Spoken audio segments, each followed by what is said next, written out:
Taped from New Jersey, it's the SNL Nerds, the show where two comics from New Jersey nerd out about Saturday Night Live. I'm your co-host, John Trumbull. And I'm your co-host, Darren Patterson. How you doing, Darren? Doing all right. Full of the Halloween spirit as we get closer to the All Hallows Eve. Yeah, just 2 weeks away. Yeah, yeah, we got 2 weeks till Halloween, less than 3 weeks till the big-time election dealio. I know, oh my God, my heart can't take it. I know, we're getting into crunch time. I actually voted this week. I went out and voted on Friday, filled out my mail-in ballot, and dropped it off at the municipal ballot box, just about 5 minutes away from my apartment. So, did that. It felt a little anticlimactic. What were you expecting? Balloons going off and confetti and a marching band or something? It would have been nice. I don't know. Yeah, it feels weird. It doesn't feel as official as hitting that touch screen and then, you hit the big button and you get that little bloop. You want the ballot box to have a bloop sound? Yeah, I think that's what I'm getting to. I want the ballot box to have a bloop. You got to talk to your local representatives about that, my friend. I guess so. Maybe I hope some of the people that I voted into office will see fit to give us ballot boxes with bloops. When will that be on the ballot? Yeah. Pro bloop, anti bloop. Where do you stand, sir? I know. We had some interesting ballot questions. We were talking about, hey, are we going to legalize the marijuana? Yeah, the pot, the doobie, the devil's lettuce. Yeah. Yeah, and I was like, okay, do I want that? I don't know. I don't partake personally. Don't necessarily have a big problem with people that do, outside of them getting annoying. So, yeah. Mostly I'm pretty pro it.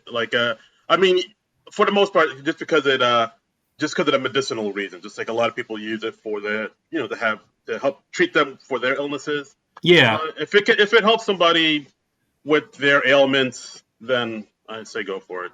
Yeah, have at it. I think the great comedian Todd Barry, he had the best take on it. He said, pot should be legal, but we should still throw potheads in prison. I'm for that. Yeah, it's like, hey, I thought it was legal. Oh, it is legal. Being a pothead is not. And if you weren't a pothead, you could get that. Yes, just 3 cheers for Todd Barry, Eddie in all times. Yeah, I thought that is the best possible take. I like that. I can get behind that. I would sign that into law. That's right. Todd Barry, you have our vote. Yes. Todd Barry, he's one of the greats. One of the best. And you know who also is one of the best? Who's that? Issa Rae, who hosted last night's episode of SNL. She sure did, Darren. She sure did. Issa Rae hosted, Justin Bieber musical guested. It was season 46, episode 3 from October 17th, 2020. Hot damn. We did it, guys. We got to the 3rd episode, SNL. It was, this episode was really something.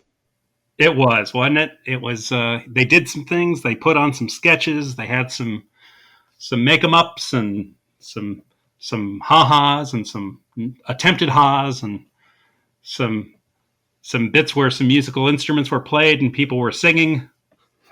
Yeah, they really strayed away from the formula this episode. They did. They really broke away from the formula, the 46-year formula.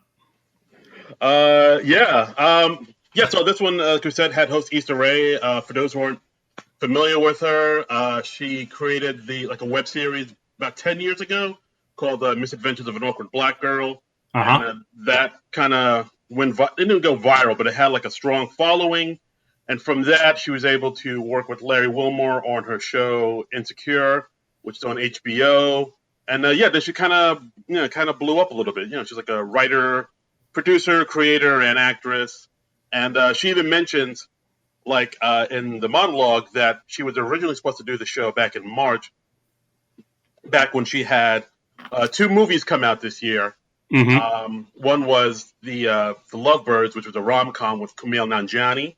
And she also had a romantic drama called The Photograph, with Lakeith Stanfield, which I remember because that was the last movie I saw in the theater before the world ended. Wow. Okay. I think I've maybe heard her name in passing, but she has largely passed under my radar. But you were a fan of hers coming in. I am. Like, the wife and I really dug her web series, Awkward Black Girl. I watch Insecure all the time. It's a really good show. So, like, I've seen her in interviews and know she can be really funny. So I was kind of coming in with high expectations. I was like, oh, she may really be good in this. You were And looking forward to it.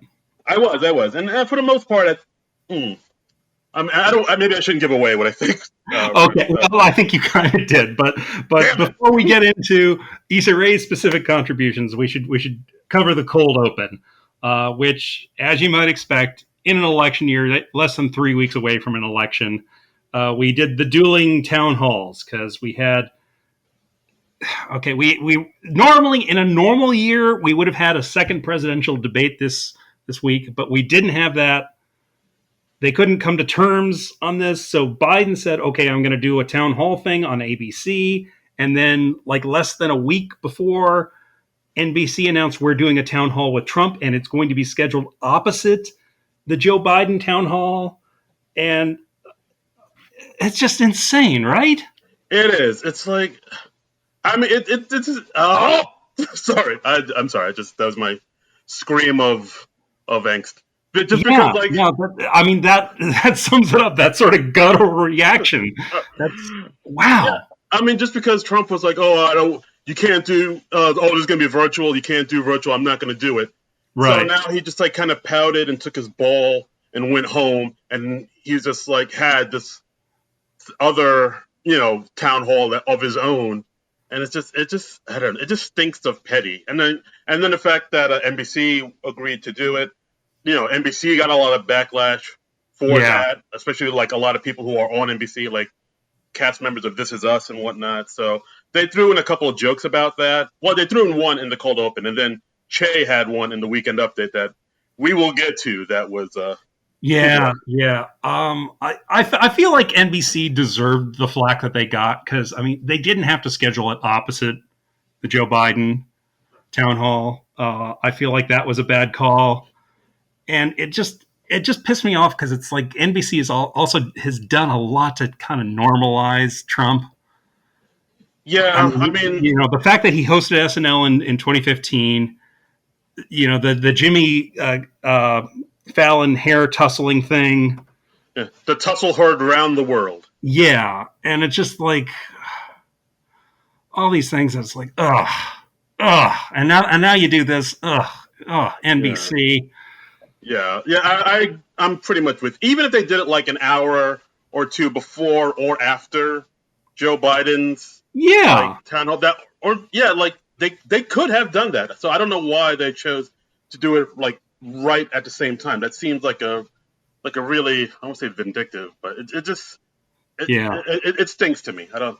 Yeah. And I wonder if like maybe that was a requirement from the Trump camp, like, oh, we'll only do this if you put it right opposite Joe Biden, and NBC caved and let them do that. I mean, Yeah. I don't know.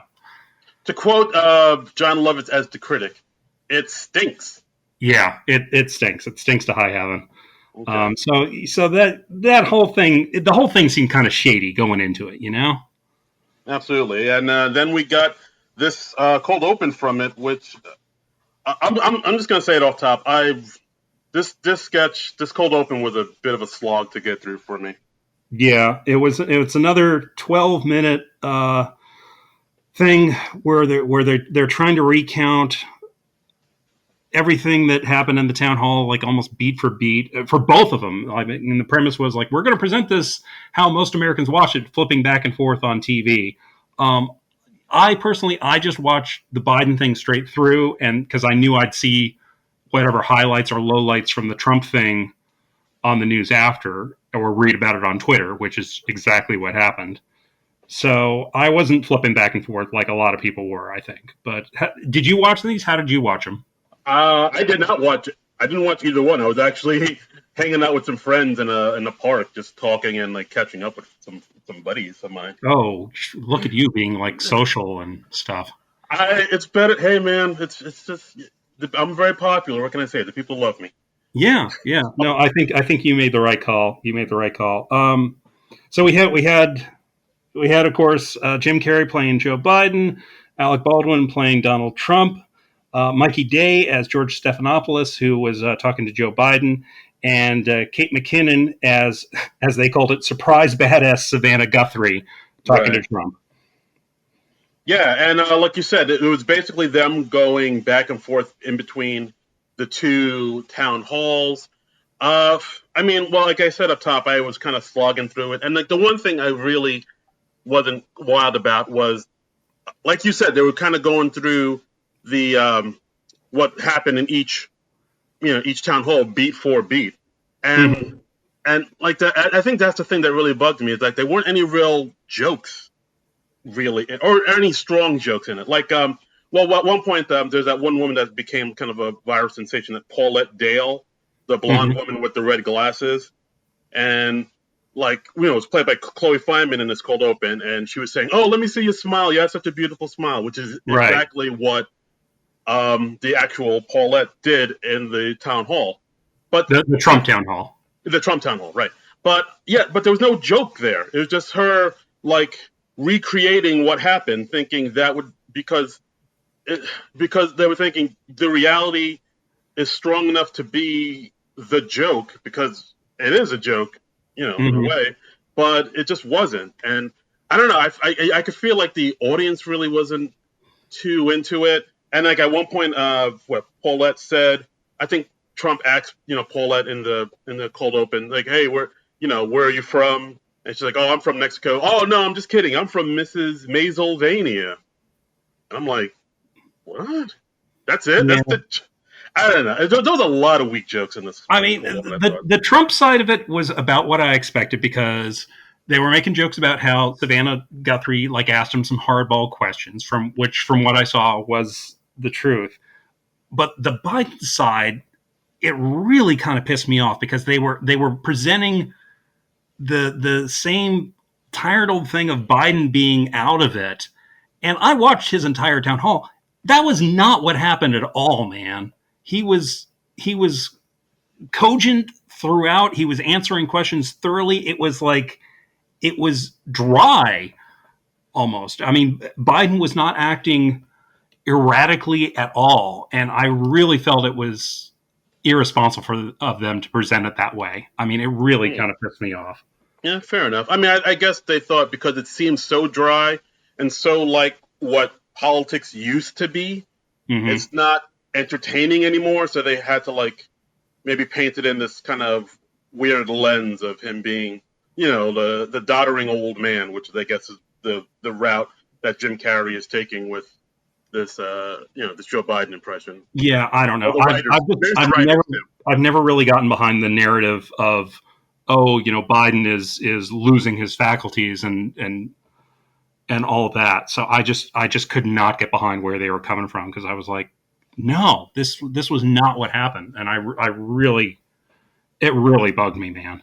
Okay, no, fair enough. I mean, we're very close to, election day and all this being over. So like to have Hmm. something like this where it paints him in this not great light and making fun of him, like I don't know if we need to be doing this at this late in the game. But I mean, at the same time, I guess they figured, well, most people have already decided who they're going to vote for, so we can maybe take liberties and Yeah, mock him or something like that. this is true. This is true. I don't know. I'm not really feeling the Jim Carrey Joe Biden personally. I don't Uh, feel like he has a good take on him. yeah, I would agree. Like I mean, I like Jim Carrey. I think he's a great, sketch performer, one of the greats. But like this, yeah, this Joe Biden, I don't know. I mean, this is the third time he's doing it, and he's just kind of, I think he's still figuring it out, Yeah, which is weird because like this is the third show he's doing it. You should have it figured out by now. But if you're yeah. still, It felt like he was like workshopping it on national television. yeah, Which exactly. This ain't practice. I mean, I was like, okay, why are you doing the sunglasses on Joe Biden? Is him wearing sunglasses a thing? Like kind of like what I said last week with Kamala Harris saying Joe Biden's name is Joe Biden. as one word. I was like, is that a thing? Is that a thing that she does? I've never noticed that. I think maybe it's like a thing she did once, and like they just thought that was good enough to make Yeah, it like a character trait. But I don't yeah, know. like I don't know. Like I didn't. I don't know. I just thought this was really lacking in jokes. It seems, they do this thing that like I'm sure we talked about it before, where because it's a cold open, I guess they feel like it has to be, 12 minutes long or 13 Yeah, minutes long, but the jokes aren't there to fill up that 12 minutes or 13 minutes.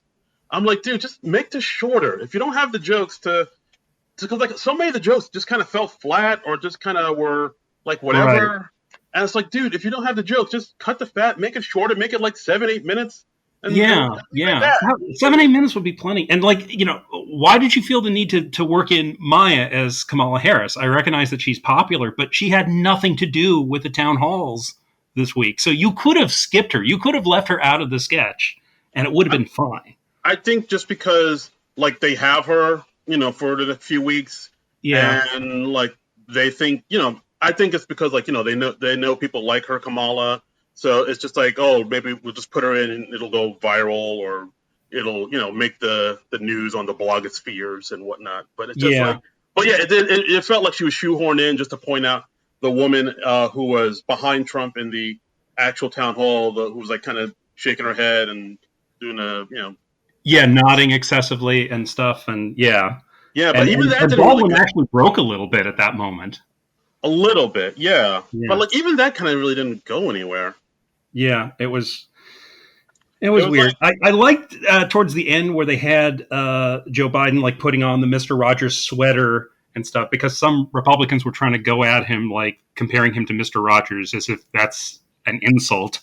Um, yeah, dude, we should all try to be like Mr. Rogers. If you think being Mr. Rogers is an, I don't want to know yeah, you. I mean that says more about you than the person you're commenting on. I Says mean, you're a garbage person. yeah, 100%, 100%. And I liked how they were exaggerating at the end where they had like Savannah Guthrie and Trump like just facing off like a wrestling match, and she actually hits him with a folding chair. I thought that was cool because I mean you're exaggerating from reality. So I wish it'd gone a little more in that direction. And then and we had Biden as Bob Ross at the end, which Yeah, like I thought it was getting a little better towards the end, just because I mean, like we talked about last week, where because the reality we're in now is already such a parody, such a mockery. You have to find a yeah, new way to mock the mockery or parody what's already a parody. So the way you do that is go more surreal with it. So like yeah, towards the end when they were doing like the Bob Ross and the Mr. Rogers and the WrestleMania, that's where it's like, oh, they should have done that like kind of from the start or like way yeah, earlier in the like sketch. start from there and then take it from there. I mean that would have yielded more comedic fruit. I was impressed with Kate McKinnon's Savannah Guthrie. I thought she looked a lot like Savannah Guthrie with just the addition of a wig, or maybe the makeup people worked on her a little bit to make her look more like Savannah Guthrie. But I was like, that's a pretty good Savannah Guthrie. I watch the Today Show most mornings, and I was like, that's a pretty good Savannah. Yeah, yeah, yeah, absolutely. I mean, Kate looked the part. I mean, Kate's always good, and yeah, she Yeah, did what she could. It was just the material I thought was like really like guys, this is weak. yeah, Like I yeah. mean, I hate to sound negative like a Debbie Downer, but like it was just like yeah, this isn't. Thank you. There it is. But yeah, I just thought this cold open was just not strong. No, not getting off to a good start. But anyway, we kicked them enough for that. Next, we have Issa Rae's monologue, where she comes out. She talks about how she's the first black woman to host SNL. And that's not true at all. Not true at all, but I got an applause break from people who had no idea. Yeah, when people applauded, I was like, as people were applauding, I was like, that's not true. What are you talking about? I think it was just people, they were afraid not to clap. They're like, we're going to clap just in case this actually is a milestone. Tiffany Haddish did it like a year ago. Maya Rudolph is hosted. What are you talking about, people? I mean, but But I like how she called him out on it. yeah, that was cool. She was pretty engaging during the monologue. Yeah, like like you said earlier, she was supposed to host the show back in March, and now she has no reason to host because she has nothing to promote. Yeah. Like people ask her, "What have you been working on?" She's like, "Puzzles, bitch. I don't know." yeah. It's pretty much like her talking about what, all this going on and what she's been up to. Mm-hmm. Of course, she's saying like, yeah, if you're upset by any of this, just take. I think she called herself Mary J. Blige Yes, because she maybe did. She white did. people don't know the difference, I guess. No, we do not. But yeah, I mean, for the most part, I thought it was an okay monologue. I thought. Yeah, it was all right. I liked how she talked about how she apparently like broke big right around the time that Trump was elected, and she said it was rude for me to be peaking right as democracy was collapsing. So she can't really talk about how the fall of 2016 was so good for her. Yeah. Oh, that's a good point. Yeah. Yeah, so that was neat. That was a neat slant to Yeah. have. Yeah. A Absolutely. decent monologue. She seems nice enough. I mean, this was kind of my first exposure to her. I was reacting to her almost cold. So Okay. All right. Well, now you know. now I know. Um, so next we had the first sketch, which was a Canadian news show, which was a talk show on the CBC, the Canadian Broadcast Channel Network. I don't know. Called Bonjour Hi, which is a French Canadian morning talk show live from Montreal with Bowen Yang and Kate McKinnon as the hosts. Yeah. I mean, it seemed like I mean, I'd have to assume that like maybe Bowen had a hand in writing this one, but Yeah. this is a Canadian morning show. It takes place in Montreal, which of course is the best parts of Canada with the worst parts of France. Yes, yes. And we had Mikey Day as an American journalist who's quarantined in Canada, and he's not really picking up on the vibe. He can't follow the conversation in French. And we had Issa Rae as a roving reporter for a feature called Drake Watch, where she just talks about whether or not she's seen Drake. Yeah, I mean, the sketch was, I mean, it's basically like a bunch of kind of French Canadian Montreal stereotypes just kind of mashed up into one sketch, like making mentions of Degrassi High and Cirque du Soleil. I think I remember even seeing like Bowen just tweeting out like recently saying, "Yeah, the sketch was just basically our excuse for us to talk in crazy French accents." Yeah. Okay. So that's why they did it. I was like, okay, why is this happening? Did somebody like go to Canada during the hiatus or during the summer break? I don't know. I feel like it I is, thought yeah. Bowen and Kate were good. They had a nice chemistry together, but I didn't quite get the point of this, and I certainly don't get why it was the first sketch. Yeah, no, I agree. Like, I thought this sketch was interesting, but I don't know if it was actually funny. Just, I mean, it is Yeah. good to see Bowen and Kate kind of do, their character work as these two French Canadian reporters. Of course, the sketch ends with both of them singing a Celine Dion song because that's what all Canadians do. They love Celine Dion. And I but guess so. yeah. Shout out to John Murray from SNL After Party. Uh, yeah, I mean, as far as first sketches go, I thought like is I don't know. It was more interesting than funny. I thought. I was like, Yes. Yeah. That's a good way to put it. I mean, I was just kind of scratching my head. I was like, why is this the first thing? I mean, if it was like buried a little later in the show, I could get it a little more. So I was just kind of like, yeah, I don't know. yeah, like I think at one point because I think Mikey Day is supposed to be playing the average American like us, looking in on this Mhm. Montreal world, not quite getting it.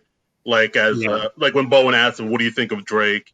and he says, "Well, I don't know. I think like the best years of Drake are kind of behind him. I think he's kind of over it." And like of course, Bowen snaps and shouts something in French angrily at him, like "Zut Yeah. alors," or whatever they say up there.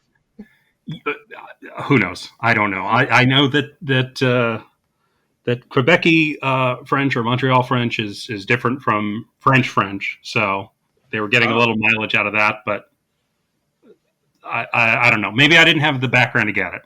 right. Like I mean, I've never been to Montreal, so maybe did I go to Montreal? No, I didn't. I was confusing with Toronto. I love how you don't remember if you've been to Montreal or not. Dude, I don't know what I do half the time. But Darren spent a lot of time working as a drug mule, ladies and gentlemen, and he made so many runs. He does not know where he has been and where he is not. Hey man, I got to pay those student loans somehow. That's right. That's right.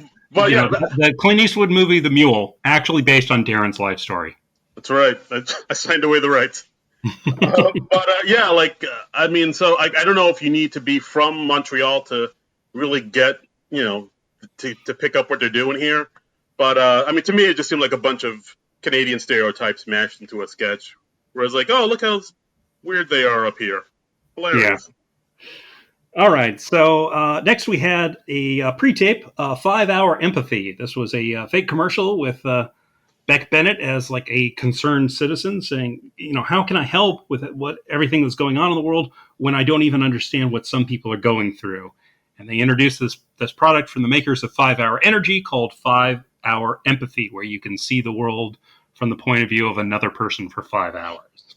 Right. It's like basically like the little small 5-hour energy bottles, and you take it and you get 5 hours of a deep understanding of years of systemic oppression and ever-present racism. And then Beck sees it, and it's like, oh wow, that's fantastic. And then he puts it down and does not drink it. Yeah. And then Keenan, as the narrator, is like, don't you want to try it? You did say you wanted to understand what was making people so upset, right? And then Beck actually like fakes taking it, and he's like, oh yeah, I see it now. And they're like, no, you didn't actually take it. He's kind of scared to find out the answer. Right. I guess he's scared to find out he's part of the problem. Right, and then Heidi comes in and says, "Hey, honey, what's wrong? Are too many NFL players kneeling again?" And then he's like, "No, I wish more NFL players would kneel." Right. And then I think he offers Heidi it, or the narrator Keenan says, "Oh yeah, this is the 5-hour empathy." And then Heidi is like, "Oh no, I don't need to take that because I'm a woman, and it's the same," as she slowly backs out of the room. Right. So it's just they're in their kind of white suburban bubble, and they don't want to have that disturbed necessarily. Right. I mean, I love this sketch. I thought it was like the sketch of the night for me. Same for me. This was really good. This was the sketch of the night as far as I'm concerned. I was very surprised to read on Twitter this was actually originally done for the Chris Rock season premiere, and they cut it. Aww. And I was just like, why did you cut it? This was the strongest thing on tonight, and it would have been really strong in the Chris Rock show too. So I don't know if it was a time thing or if it just didn't make the cut for content reasons. But I was like, this was great, and it was also good because it was only like a little over 2 minutes, so it didn't overstay its welcome. Just got in, made its point, delivered some laughs, and boom, that's all you need.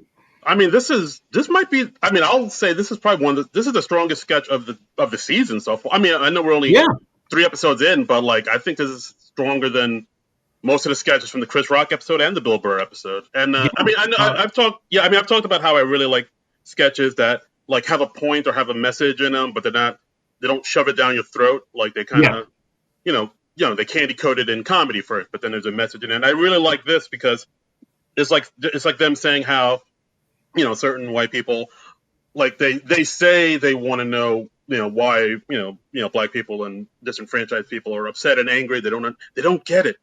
Mm-hmm. But like if you give them like a way that they could get it or could understand it, odds are they wouldn't really take it. They just kind of want to give the appearance that they care. But, right. They want the points, but they don't necessarily want to hear something they don't want to hear. Yeah. So. Exactly. It's like if you really like now, like always, if you listen to like maybe conservatives or whoever who say like I don't understand why they're so angry, why are these people so upset? And in my mind, I'm like, well, you could watch all these documentaries that state what's going on, or you could watch this film, or you could read this book, or you could listen to this song. There's tons of songs about why people are so upset. But then, we're angry because of X, Y, Z. And then it's like, but I still don't get it. Why are they so angry? And it's like, it just fucking told you, dude. Yeah, it's like, do you really not get it, or do you just not want to get it? Because then you'll be faced with an ugly truth. And I mean, I liked how this sketch kind of showed that. Like, I liked the turn it took that I didn't see coming. Where I was like, oh, that's really clever. I love this sketch. This is it was really good. It reminded me a little of when they finally did the feature film version of Hitchhiker's Guide for the Galaxy. or to the galaxy. And they had a concept in there. They had a weapon called the point of view gun, where you would aim the gun at somebody, and then if you hit them with the gun, they would suddenly see the world from your point of view for like a few minutes or a few seconds. Oh And it wow. just, yeah, yeah. And it's such a great concept. That was like a concept that Douglas Adams, I think, contributed to the movie. And I was like, oh yeah, that would be a really neat thing to have. That would be a beautiful thing to have. Wow, I don't remember that. Like I mean, I'm a huge fan of the book, but I don't. I mean, I saw the movie. I thought it was okay, but I don't remember that part of the Yeah. thing in it.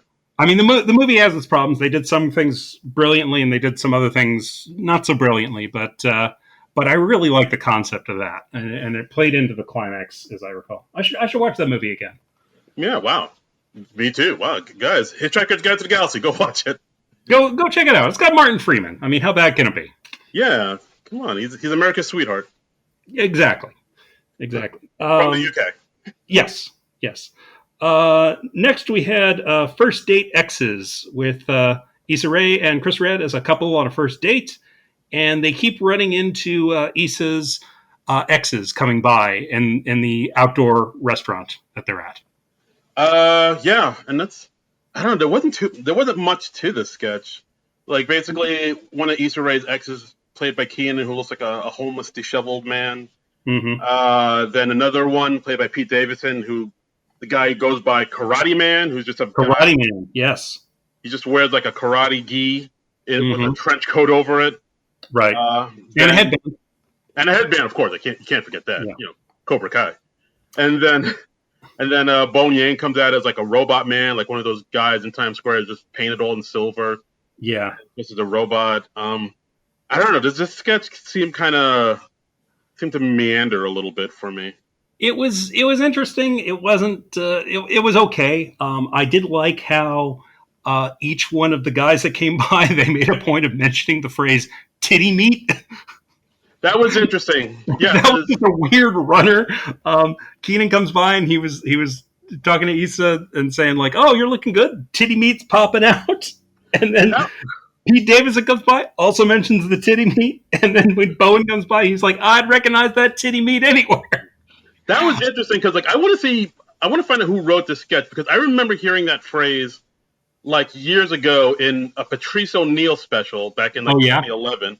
Yeah, if you watch like Elephant in the Room, he does say that exact same phrase. So I'm like, oh, whoever wrote the sketch, maybe they're a big Patrice O'Neill fan.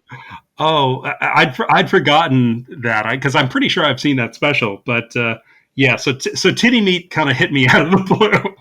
It's just funny, yeah. I was just like, okay, we just heard titty meat popping out on NBC.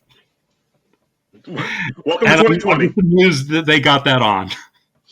Me too, yeah. Like I think about it, like, wow, they got that through. Wow. Yeah. Progress. Yeah, I guess. Yeah, sure. Yeah, this was. I kind of wish they'd taken this further. I feel like maybe the X's could have gotten even more increasingly bizarre, or something. I don't know. Yeah, it needed something else. It seemed like it was kind of halfway done or half baked. This premise. It didn't really seem to go anywhere. Then at one point, Issa brings up the fact that she met all her exes at her job because she's a Times Square Elsa. Right. But even that doesn't really From go Frozen. anywhere. Yeah. Yeah, that doesn't really go anywhere or add anything to the sketch. So I'm like, why bring that up then? Yeah. SNL, they sometimes have a tendency to just give everyone in a sketch a bizarre trait, either whether it goes anywhere or not. You know, I guess because just they want to have everyone play some weird note in the sketch. I mean, I'm fine with that if it's funny. I mean, even if it doesn't add to the sketch, as long as it's like a really funny aside, I'm okay with that. But that wasn't even like, oh yeah, I'm the first Black Elsa in Times Square, and I'm like, okay. I don't know. This sketch needed more. It did. It was lacking. Yeah. I thought. Yeah, I agree. I mean, I thought it was well performed. I felt like the writing wasn't quite where it needed to be. No, agreed. Okay. Right. Next, we had Justin Bieber in his musical segments. First, he did a song called "Holy" with Justin kind of trying to look all gangster. He's kind of decked out like Eminem in 8 Mile or something. Oh yeah, he's got the little wool cap. He's got the sweatshirt. He's covered in tats or ink, as they say. He's a big boy. Yeah, yeah. He's not the tween that we all fell in love with back in whatever year it was. I don't know. We have no concept of time anymore. We do not. I mean, we had a surprise Chance the Rapper cameo when he came Uh, out. yeah, actually, I think he tweeted us out that he was going to be there. So I mean, it's not a super surprise, but yeah, Chance came out. Interesting backdrop he had. Interesting set. It was like he had like a neon cross in the background, and he was performing underneath like what was it, like a lean-to or like a chuppah, a chuppah. I mean, it looked almost like a mock manger, you know? Yeah, so I think I don't know. This song kind of almost got like Christian Rocky a little bit. Like it's Yeah. like I mean, I guess Justin Bieber's found religion or something? I don't know. yeah, I think he's been joining I think he joined a church like in Montclair or something. I remember hearing about him being in In Jersey. Montclair, New Jersey? I believe so. Like I remember hearing about him joining this church and kind of finding God again. And like he's been seen, I believe, in Montclair, New Jersey, with this dude that runs the church. Uh, Wow. so, Okay. so Jersey strong. I guess. I guess we This got. is news to me. Does Justin Bieber live in Jersey? He might have a house out here. I've heard he. There have been sightings. I mean, okay, for people who don't know New Jersey, Montclair is like kind of a college town, but it's also kind of like a ritzy, well-to-do type of area. Like Stephen Colbert lives in in Montclair, um, Yeah. so it's not unheard of for a few famous people to live in that area. But I had no idea that Justin Bieber was one of them. Yeah. All right. Here it goes. So back in 2017, he has been seen in Montclair, New Jersey, a number of times. So Okay, all right. Well, welcome, Biebs. right, Jersey welcomes you with open arms. Okay, But yeah, I I mean, had no idea. yeah. How about that? We claim him. We got the beads, everybody. Did you notice in the lyrics that they mentioned Joe Pesci at one point? Oh yeah, like Chance said that, like life is short and angry like Joe Pesci or something like that. Like Yeah, I was like, okay, a rap song with a Joe Pesci shout out. That's new on me. no, that happens. If you listen to like, there's a bunch of hip hop songs where they like reference like mobsters and people you wouldn't think of. It Okay, happens. I'm like, all all right. right. But yeah, for the most, I mean, what do you think? I mean, do you want to talk about both songs back to back, or just talk about Yeah, this song and yeah, the next song? yeah. I figure that makes the most sense. Yeah, his second number was a ballad called "Lonely," which it started with him backstage staring into a mirror, and he like kind of wanders the hall of SNL, and he ends up on stage at home base. And his lyrics are just kind of all about how tough it is to be a celebrity and how he's so lonely and no one knows the real him. And Yeah, I mean, this one was a little bit more personal, a little bit more introspective. Where, like you said, he was just talking about how, I mean, he kind of gave up his childhood for fame and fortune and living in the spotlight, and that seemed to have taken a toll on him. And how it is, like growing up as as a teenager, and in your 20s, and just everybody having their cameras on you and looking at you and just pretty much commenting and tweeting out everything you do. That can fuck you up, apparently.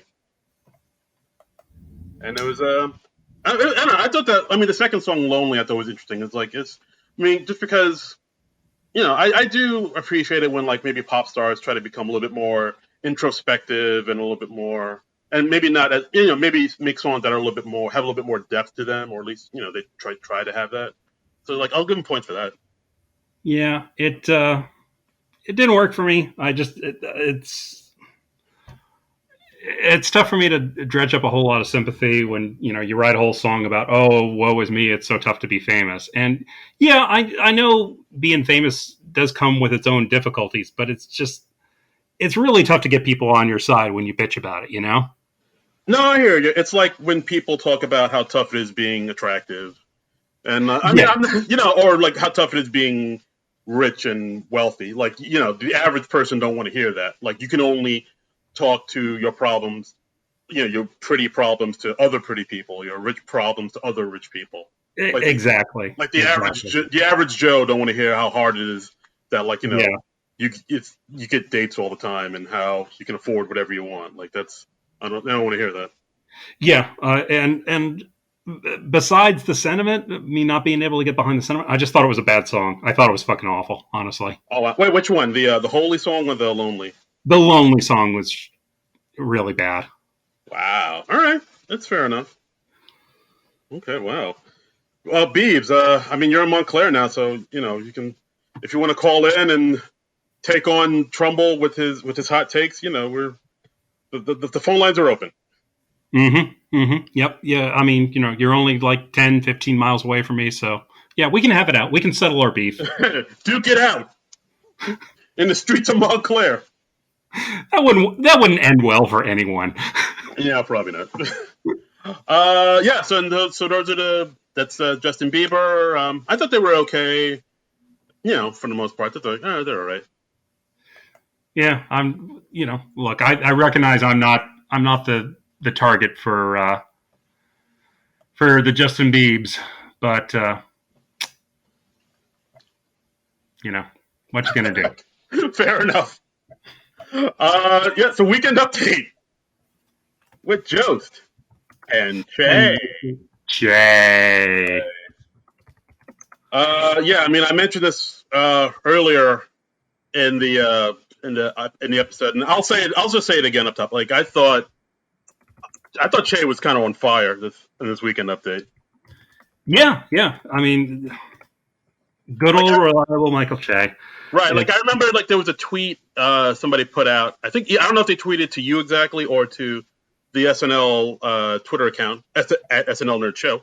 Yes. But I think they said, well, why do we kind of bash Jost a lot and like really uplift Che? And I think you said, well, Che takes bigger swings, and Yeah. and I mean, if this weekend update doesn't perfectly encapsulate that tweet that you said, I mean, because like he took some big old swings.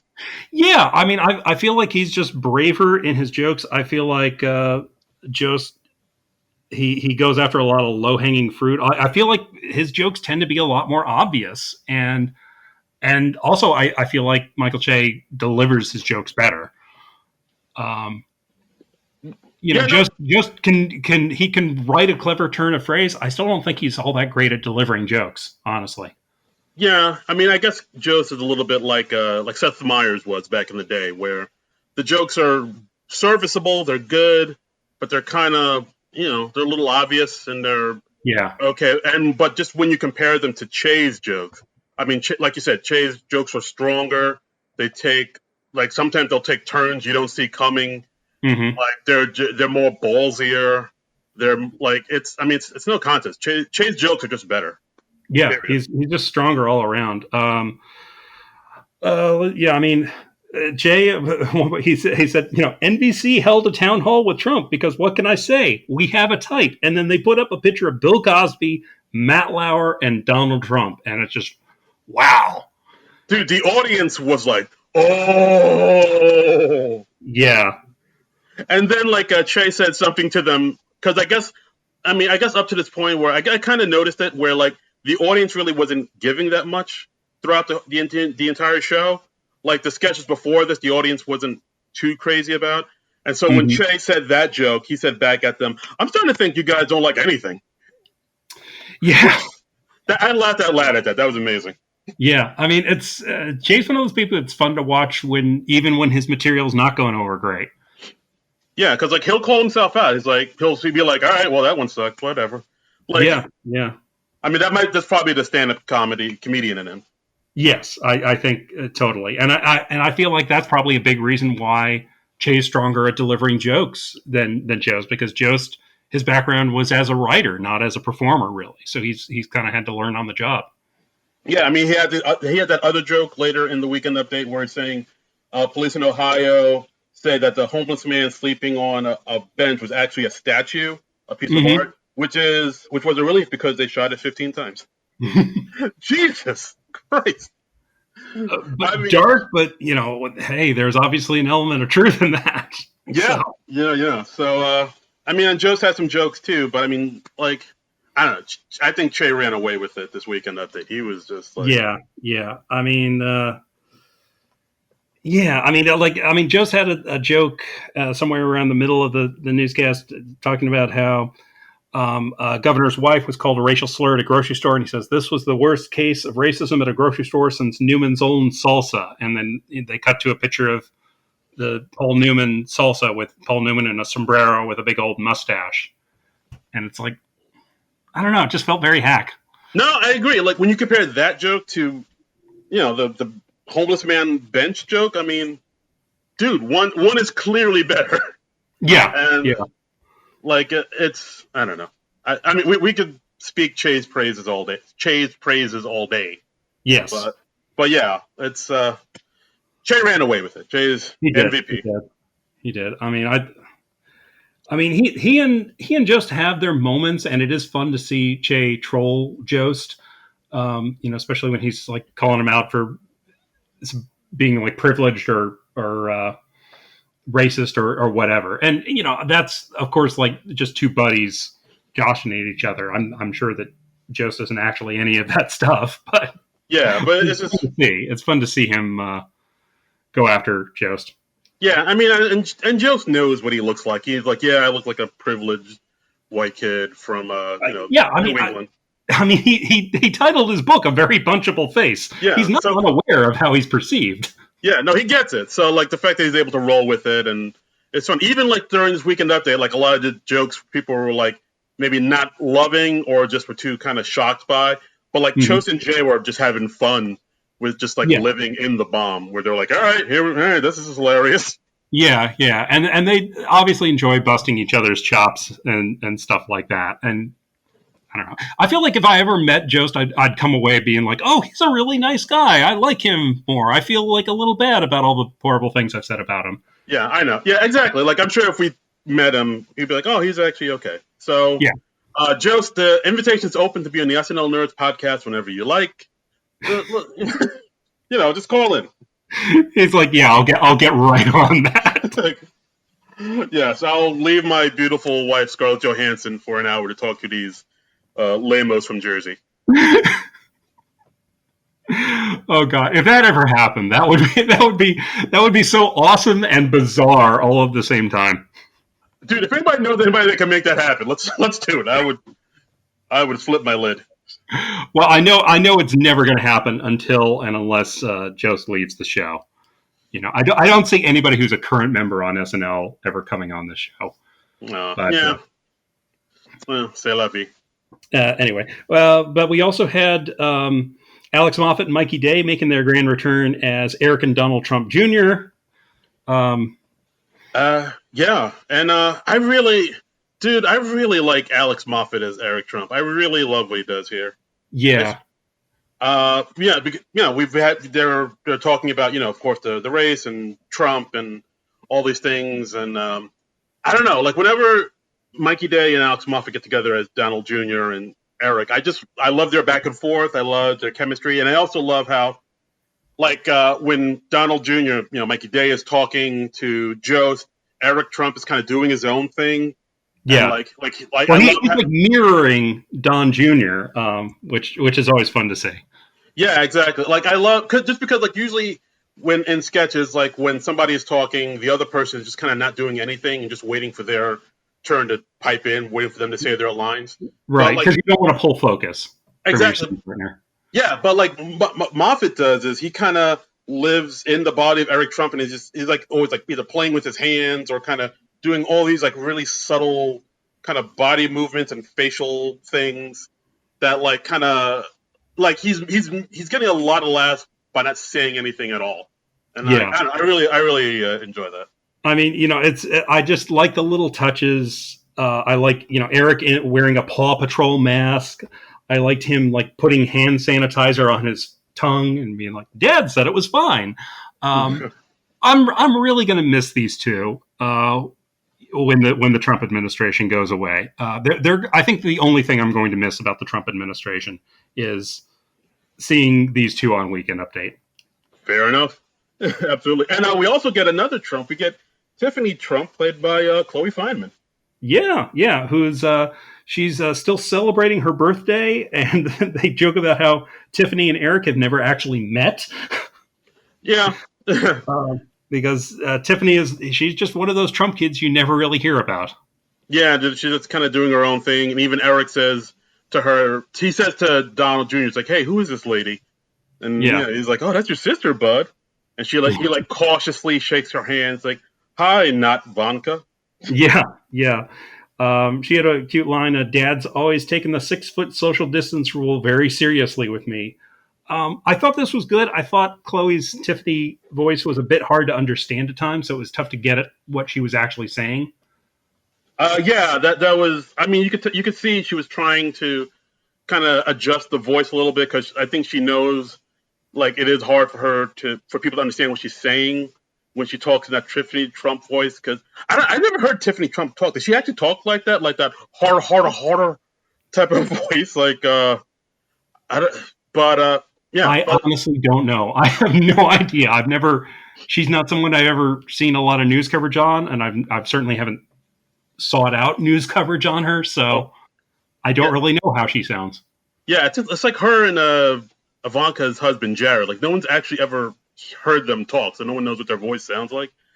So I think I've heard Jared talk at times. Yeah, you don't hear from him as much as Ivanka, but yeah. But I mean, either way, I thought Chloe did a great job.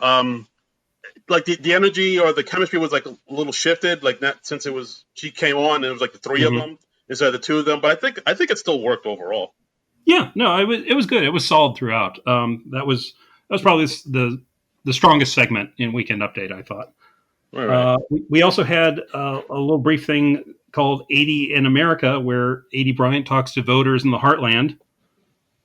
And, yeah. I mean, we're getting this segment because I think we posted it on our Facebook and Instagram and Twitter.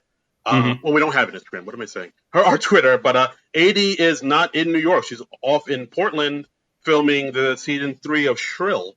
So for a while, I thought, we're just not going to get 80 for the next few shows. And they found a way to get 80 into today's episode.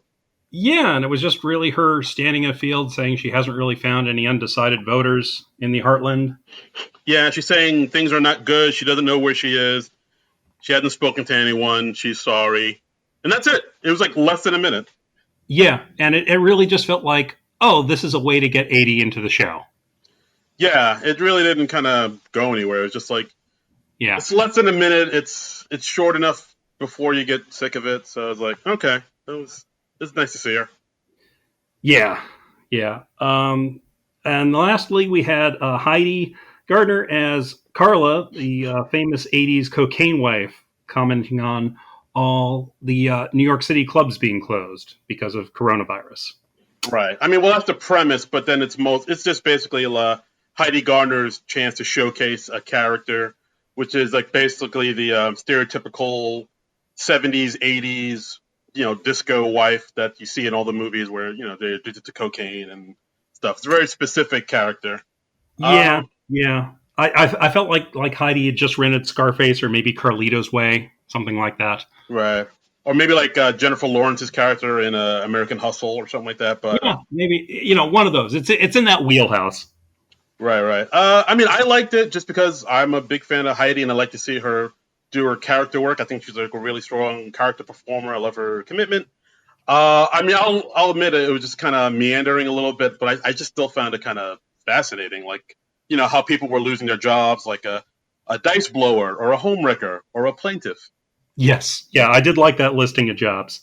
And she's very surprised that there's going to be no after party after the show because of the coronavirus. And she's all coked up. She a couple times she's like, I've got to powder my nose. And she takes out a little compact and then she's snorting from the compact. So. Right, exactly. And, then I think Che is like, hey, I think you should leave. You're out of control. And she's like, no, I'm still the same girl you met three moments ago at the Weekend Update desk, Michael. Please, let me give you a son, Michael. Let me give you a son. I don't know. Like I enjoyed it. I found it kind of interesting. I again, just because I like her character work. Mm-hmm. Yeah, it was all right. I wasn't wild about it, but it was fine. Okay. And yeah, then that's the weekend update. I mean, overall, I thought this weekend update was pretty strong, but mainly because of Michael Che's jokes, which of course we went on and on and on about. Mm-hmm, mm-hmm. Next, we had Your Voice Chicago, which was a talk show where they're just talking about politics, and Issa Rae's character just says that she's decided she's just going to vote for everybody black. Right. So it's basically like one of those Sunday morning African American black shows. I should say just either African American or black. I don't know why I said both. You're covering your bases. Yes. But yeah, and it's also, I mean, basically the sketch is kind of, I guess, like started over Issa Rae's little viral moment she had back in 2017. Like for those that don't know, like when she attended the Emmys back in 3 years ago, I think one of the reporters asked, like, "Hey, who are you rooting for? Who are you hoping wins an Emmy tonight?" And she just said, kind of off the cuff, "Oh, I'm rooting for everybody black." And like she kind of see, I didn't know that background. Okay. Yeah. She said, I'm rooting for everybody black. And like, I mean, she said it kind of half jokingly, but kind of half serious. And it kind of became like a viral thing. Like a lot of people were like, "Oh my, yes, Queen, it's a movement and whatnot." Like people were loving it that she said that. People were making T-shirts with that slogan on it. And then, of course, other people were like upset, saying, "Oh, she could say that, but if I said I'm rooting for everybody, why would it be a problem?" So it was like a little. Yes, yeah. It would be a problem. So she got like a little. Yes, that's a problem. It would be. That's not a thing you're supposed to say. Yeah. So, but yeah. So she got some flack for it, and she got some love for it. So in this sketch, she just kind of flips it, saying she's voting for everybody black, and then they show all these people who are running for a local office. It's one white person, one black person, and it's basically just Issa Rae's character trying to figure out reasons to still vote for the black person, even though the black person might not be the best qualified for. Yeah, and we see that some of the black candidates are problematic for one reason or another, and the joke is she always pivots and finds a justification. Yeah, which I thought was a clever thing to do. I also liked how when they showed the pictures of the people running for office, two of them were actually writers for SNL. Like one picture they showed was Jasmine Pierce, who's a writer, and then they showed one of Gary Richardson, who's also a writer on SNL. Which nice. Okay, that's cool. I thought that was like a nice little shout out. That's very cool. Yeah, it's always nice when the writers find their way into sketches one way or another. Right, and so then they go down the line of who's running for local office, and then we get to Chris Redd's character, who's like this guy who just became a reverend, and his stance is like outlaw masturbation, but like Issa still tries to find a way to justify voting for him.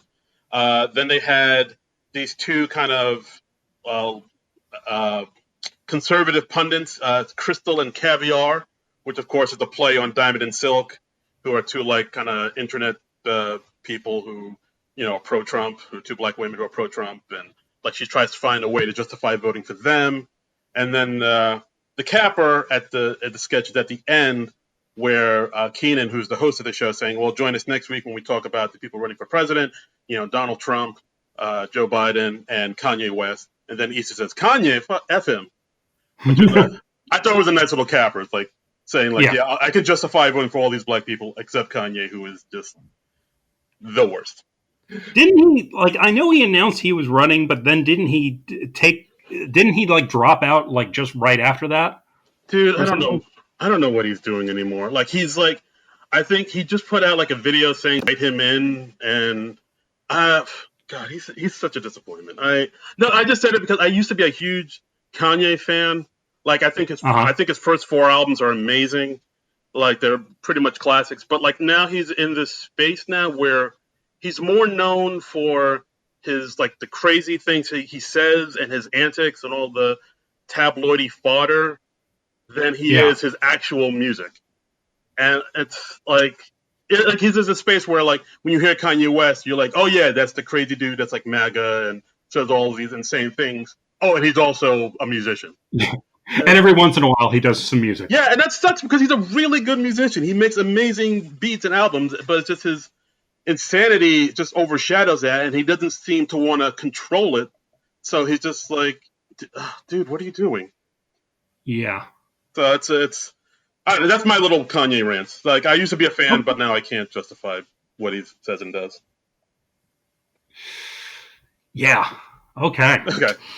Uh, Okay. I sort I of mean, what's this this? was all right overall. Yeah, like I mean, I could tell like the audience wasn't too great in it, but I thought the sketch was okay. I think it might have deserved a little more than the audience gave it.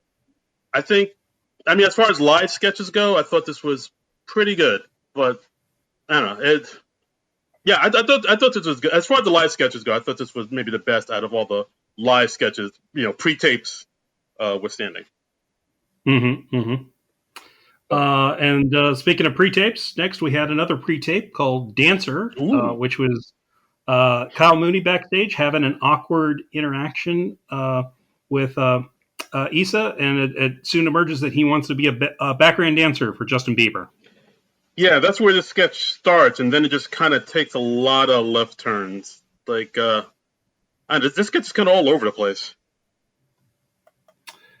Yeah, that's a fair way to put it. I mean, it was like kind of, I mean, because it starts off with him wanting to be a dancer, and then he dances for Issa Rae, who's hanging out in the hallway, and then Issa Yeah. Rae dances with him, and then they go into this future funk jam dance battle where like Issa Rae's dressed up as like Left Eye from the No Scrubs video, and then they cut back to the hallway, and then Chance the Rapper comes in and dances, and then Andrew Dismuke says that Kyle has COVID.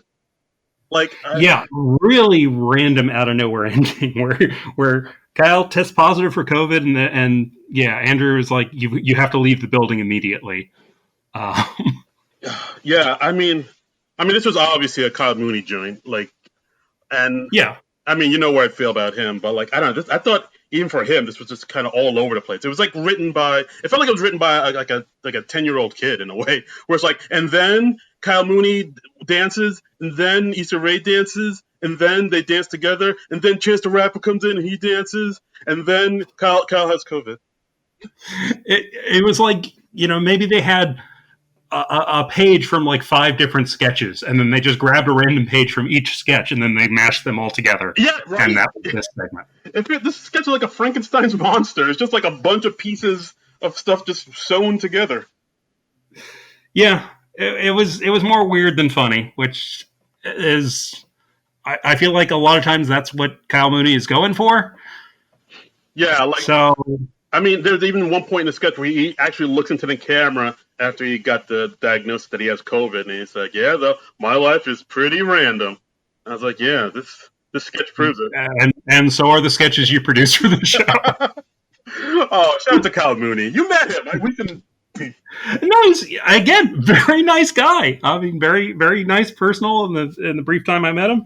But I just don't pick up on what his humor is. Like, I don't know. Yeah.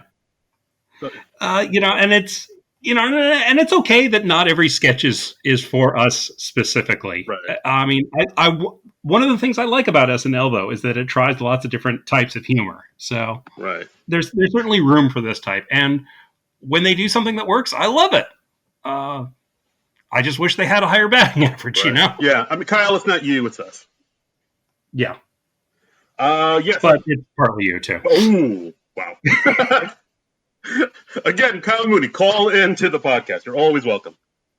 Next, we had a Jack Flat's commercial. This was a restaurant chain talking about how, they're sad they can't be there for their loyal customers in the age of COVID. And then the commercial broadcast is hijacked by this militia who's just demanding that Jack Flat's comes back. Yeah, pretty much. I mean, it seems like Jack Flat's is kind of like a Johnny Rockets type of restaurant. They point out the fact that, it's one of those restaurants where like the waiting staff kind of makes fun of the customers because like that's part of the charm of it. And then, like you said, the video feed of the commercial gets cut off and interrupted by this militia that are like demanding that the restaurant open, and it's just Beck and Kyle and Dismukes actually just screaming into the camera while death metal plays in the background, saying like, we want this store, we want this restaurant to be open again now. I don't like the mess. I can't see the smiles. And Yeah, this was just odd. yeah, I mean, and of course, like the thing they're saying, it's also, well, the thing they said, like, well, if Jack Flash doesn't open, then then their voice gets quiet. It's like their voice gets quiet, and then they say, yeah, if you guys don't open, I'll just kidnap the governor. I don't know what. So it's like them kind of, it's like the sketch is like kind of tackling the whole that kidnap plot where the governor of Michigan almost got kidnapped, kind of. Yeah. But I don't know. Yeah, it was weird. I didn't really get where they were coming from. Yeah. I don't know. Yeah, and plus, like literally, Dismukes and Kyle and Beck, they were screaming all of their dialogue, and to the point where it's kind of hard to make out what they were saying. It's kind of hard to hear the jokes with the death metal playing in the background. So I couldn't. It's like some parts I was kind of trying to make out, and then they bring in Keenan at one point, who's like a friend of Beck who wants the playground open. So it's like maybe inferring that he does things to kids. I don't know. I don't know. This sketch was like a bit of a mess. Yeah, it was more perplexing than anything. Just I didn't get where it was coming from, and so consequently didn't laugh a whole lot. Yeah, like I mean, I guess they're trying to make fun of militias, but then they brought in the whole kidnapping the governor plot, but they didn't really have any. They didn't seem to really go anywhere with that. They just kind of brought it up, and I don't know. Again, this is like another sketch where it kind of feels like half baked and not fully realized to me. Mm-hmm. Mm-hmm. But yeah. But I mean, it's good to see Dismukes get some screen time. He's like a new guy, and they brought in Lauren Holt too for a little bit, so that's nice. Yeah, she had a bit part as like a waitress that they particularly liked at Jack Flat's. So, and she's coming on. She's like, "Hey, I'm just here because they promised me $1,000 and said I could be in a movie." And that's the joke. Yeah. And she apparently is not opposed to the movie becoming a porno. Yeah, I guess. Yeah, again, I don't know. It just didn't. The jokes aren't. They just weren't strong enough to carry the sketch. I thought they're again. It's more interesting than it was funny. Yeah. And even interesting is being a little generous with that. Yeah. So lastly, we had a pre-tape commercial for eBay, where here they're just focusing on people who bought things off of eBay early on in the pandemic, and now they're offering them an opportunity to sell stuff that they bought and never used. Things like exercise bikes or things for new hobbies that they were going to pick up while under quarantine and never got to. Yeah, exactly. I mean, I really like this sketch just because it does touch on something that, I mean, maybe hits a little bit too hard for home for me because, when this whole thing started. Playing guitar? Yes, right? Dude. Yeah, okay. I know you've been learning guitar in quarantine, and at one point, Chris Red's character sees, I tried playing guitar, but it hurts to strum. No one tells you that. I don't like it when it hurts. And I thought of you during that. I was like, oh, I wonder if that's something that Darren is going through. Dude, Chris Red, he's wearing glasses. He's talking about playing guitar.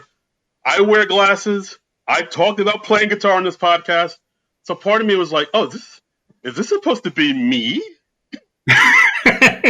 But you never talked about how it hurts to strum the guitar. It does. So. Yeah, it does hurt. I'll admit that. No one does tell you that. You do have to the more you practice with the guitar, you do have to build up calluses just because you have to press your fingers on the strings and they're that hard kind of metal. So you do build calluses and it does hurt. But in my defense, I'm still doing the guitar. I'm learning some chords. I can do a G and an E and a D minor. So things are moving along. I have not given up on the guitar just yet.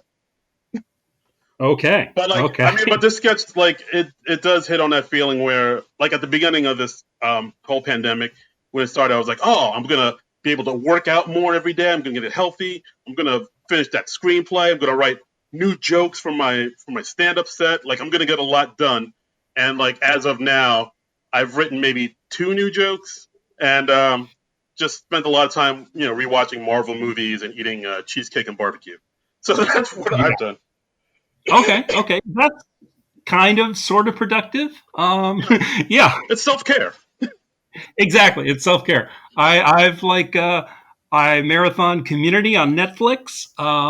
Last night after SNL, I discovered that Danger 5 is running on Amazon Prime. Ooh. So yeah, I knocked off the first season of Danger 5. Probably finish off the second season today. We're doing things. It's all self-care, We're baby. doing things. We're doing things. But Um, but I mean, as far as have you seen Danger 5, by the way? what's up? Have you seen Danger 5, by the way? I don't believe I have. Okay, it's this Australian show where God, it is so bizarre. It is they are fighting World War II, but they are fighting World War II in the style of like a 1960s Jerry Anderson show, and it's got like really obvious miniatures and stuff, and it's this group of spies they get their orders from a guy who has an American Eagle head. Um, it's nuts, but it's very funny and very surreal, and check it out. Okay, where is it again? Oh, maybe I will check that out. It's on Amazon Prime right now. I will check that out in lieu of reading a novel that I've been meaning to read. Yeah, exactly. Yeah, reading. Who needs that? Come on, that's for eggheads. What's this? Yeah. But yeah, back to the sketch. So I did like that one line that Heidi had where she said, I spent $80 on my embroidery equipment back in March, but then I just stared at my phone, and now it's October. Yeah.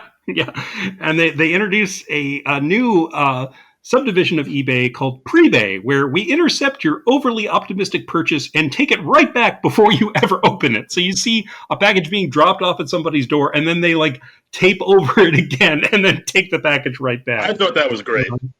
That was great. And at the very end, the narrator, Cecily Strong, by the way, who just says, "This commercial doesn't apply to you if you worked or had kids."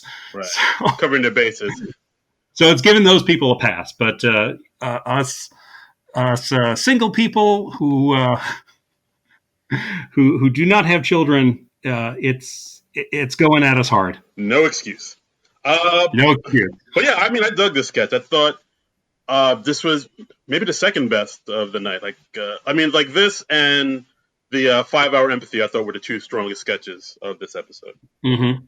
Yeah, and it's interesting that the pre-tape stuff generally seems to be a cut above the live sketches these days. Yeah, I have noticed that for a while. Yeah, like they're always. I mean, not always, but 9 times out of 10, they're just way better than whatever live sketches happen. Which, I mean, I don't know why that is. Maybe just because you have more time to like kind of edit it and perfect it and chop it down a bit more. But yeah, I don't know. They can craft it a little bit more. Yeah, but I mean, the humor is always better and more sharper and funnier.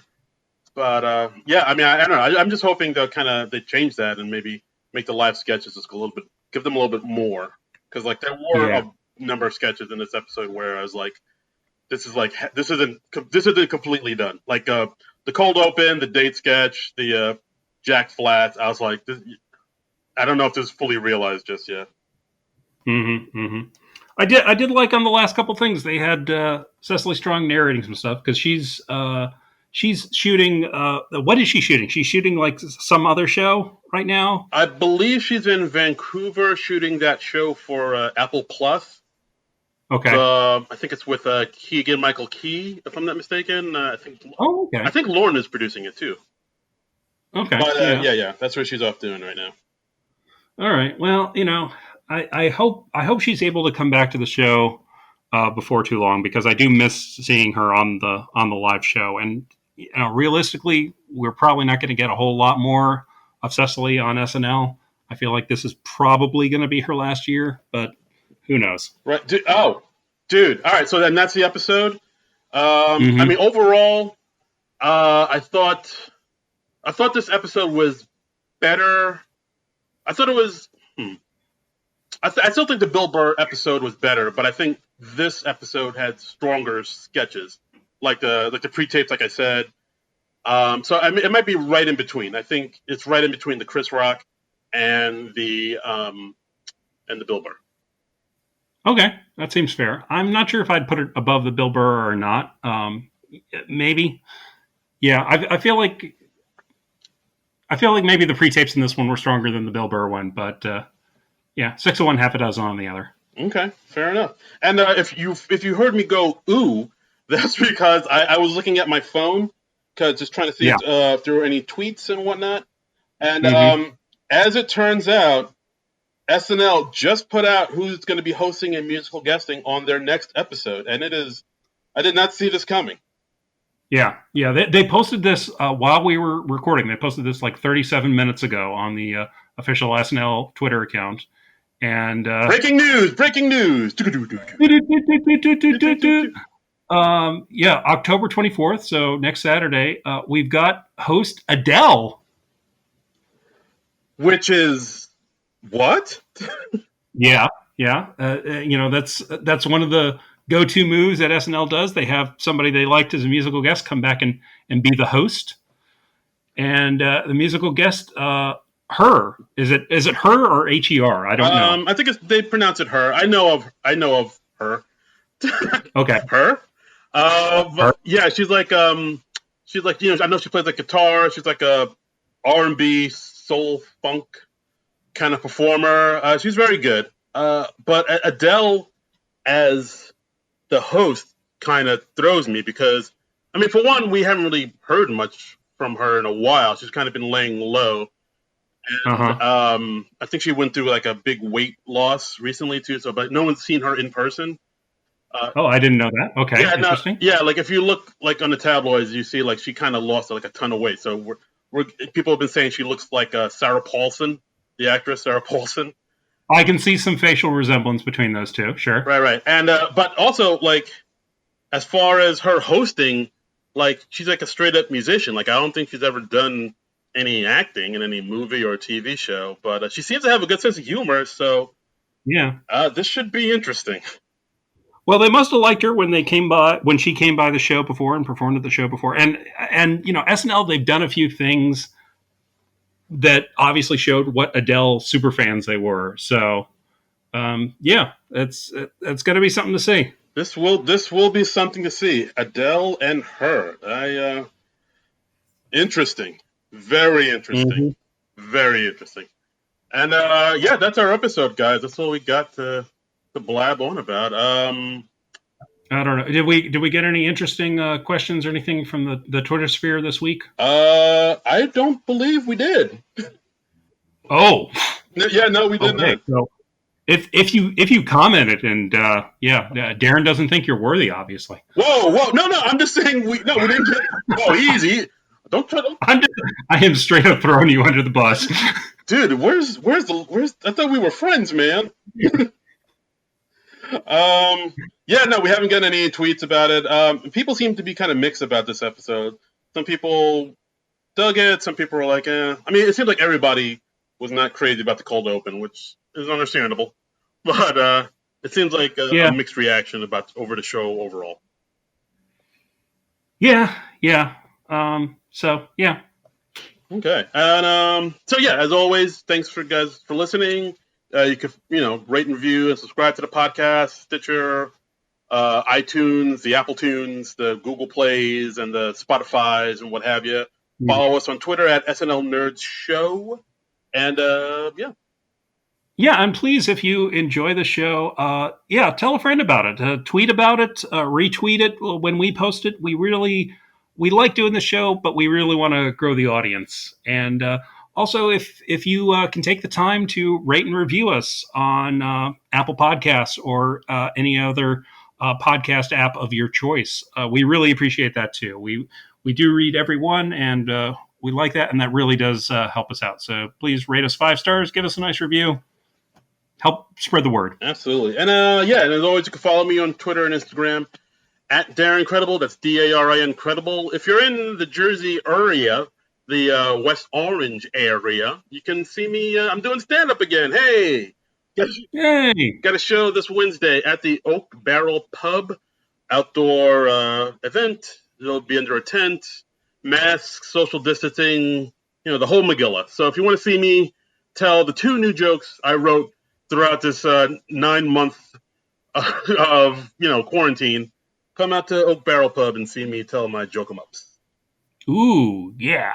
That's cool. Yeah, it's fun to see Darren live. He's got a great act, and there'll be a lot of other fun comics on that bill as well, I'm sure. And if you want to follow me on the Twitter and the Instagram, I'm at Trumbull Comic. That's TRUMBULL and the word comic. And as always, you can follow the show page at SNL Nerds Show on Twitter. Absolutely. And join us next week when we have Adele and her. I'm still kind of trying to process this. Like you're still reeling. You're still reeling. I can feel it. I don't know. We'll see what happens. I mean, maybe she's a better. Maybe it'll be like the Halsey thing, where like I never heard of her, and like when I see her perform, it was like a welcome surprise. Or back when before Justin Timberlake was doing acting, and people just knew him as a dude from NSYNC, and he actually was a really good, skilled comedic performer. So who knows? Maybe Adele will surprise me. Either way, I'm looking forward to it, and we'll report on it next week. Okay. Yeah, we'll check it out. All right. So next week, Adele and her, and we will see you then. But until then, nerds out.